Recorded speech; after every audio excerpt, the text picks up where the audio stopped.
Monsieur l'ambassadeur, se trouvant à New York, le ministre français des Affaires étrangères, M. Roland Dumas, a déclaré qu'il vous demandera de transmettre un message au maréchal Mobutu Sese Seko, un message du gouvernement français. A-t-il été question de ce message au cours de cette longue audience? Nous avons eu une longue audience au cours de laquelle nous avons fait le point de la situation, après les événements que vous connaissez et qui nous ont consternés, je dois le dire.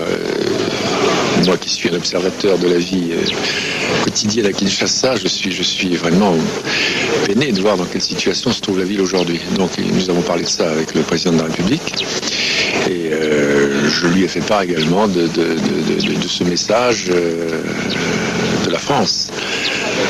Mais je l'ai réservé à lui, je ne peux pas en faire état publiquement, bien entendu. Sachez simplement que nous sommes, je l'ai dit souvent déjà, très désireux de voir ce pays vivre dans le calme et dans la paix et s'atteler enfin à sa reconstruction économique. C'est le problème majeur.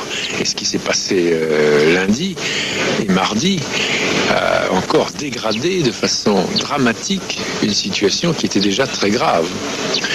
Il n'y a donc pas de temps à perdre. Il faut se mettre au travail, tous ensemble. Quand je dis tous ensemble, ça veut dire les Aïrois et les étrangers, les expatriés, les pays amis, de façon à essayer de rebâtir quelque chose qui est l'intérêt des Aïrois, qui est l'intérêt de tout le monde. Il n'y a pas de temps à perdre. Ce qui suppose également qu'on continue de façon tout à fait énergique, dynamique et volontaire à poursuivre les réformes des institutions. C'est nécessaire. Tout ça va ensemble. Il ne faut plus perdre de temps. Il ne faut plus perdre de temps en querelles tout à fait stériles. Il faut vraiment se mettre vraiment tous ensemble au travail. C'est ce dont nous avons parlé avec le président de la République. Et, vous voulez parler de la conférence nationale? Je parle de la conférence nationale, en effet, dont on sait tous, c'est pas la peine de se cacher les mots, hein, on sait tous de quelle façon elle a pu se poursuivre jusqu'à vendredi dernier, je crois, presque 8 jours. Bien, ça c'est un spectacle tout à fait désolant et je crois que c'est beaucoup de temps perdu. Il y a à faire en ce moment et de faire de façon concrète. En tout cas, il y a une situation d'urgence, une situation de crise qui se présente aujourd'hui et qui nécessite des mesures d'urgence, des mesures de crise et de la part de tout le monde une volonté de travailler ensemble. On ne peut pas imaginer qu'aujourd'hui les choses puissent se concevoir et se traiter comme elles l'étaient il y a 8 jours. Monsieur l'ambassadeur, dans son compte rendu de la réunion d'hier, le Conseil des ministres a parlé d'une aide éventuelle que pourrait apporter le gouvernement français à la République du Zaïre. Quelle forme d'aide pourrait revêtir ces... Bon, écoutez, ce problème d'aide, je n'ai pas encore eu personnellement de précision sur les formes qu'elle pourra avoir.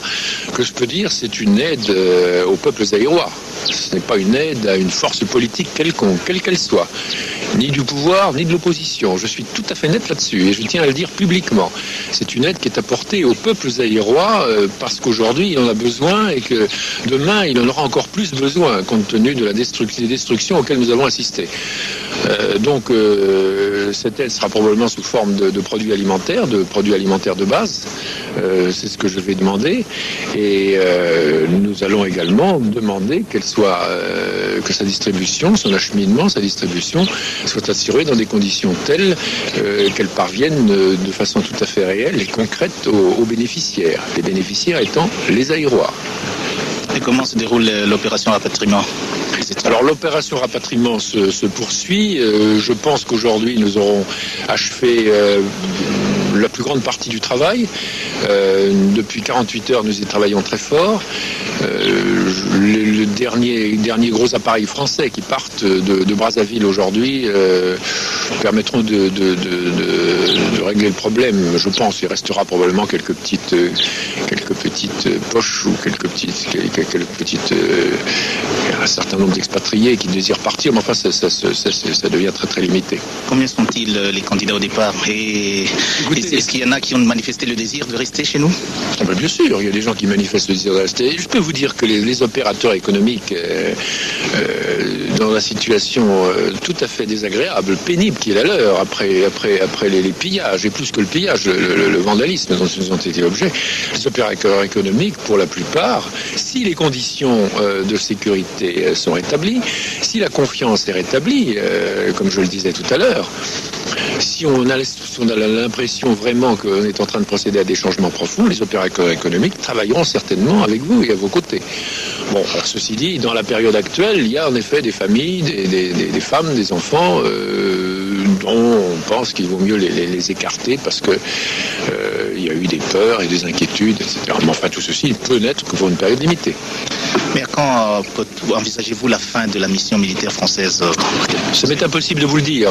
La mission militaire française est venue pour apporter protection à nos compatriotes et aux expatriés d'une façon générale qui se trouvent à Kinshasa et dans les grandes villes, puisque nous savons que vous savez que nous sommes intervenus aussi avec nos amis belges dans le Chaba, à Kolwezi, à Likassi, que nous intervenons probablement aujourd'hui même à Kisangani pour également contribuer au retour au calme. Donc cette mission, elle peut durer quelques jours, elle ne sera pas de longue durée, forcément. Mais nous souhaitons qu'elle contribue à l'apaisement général des esprits et à la mise au travail de tout le monde.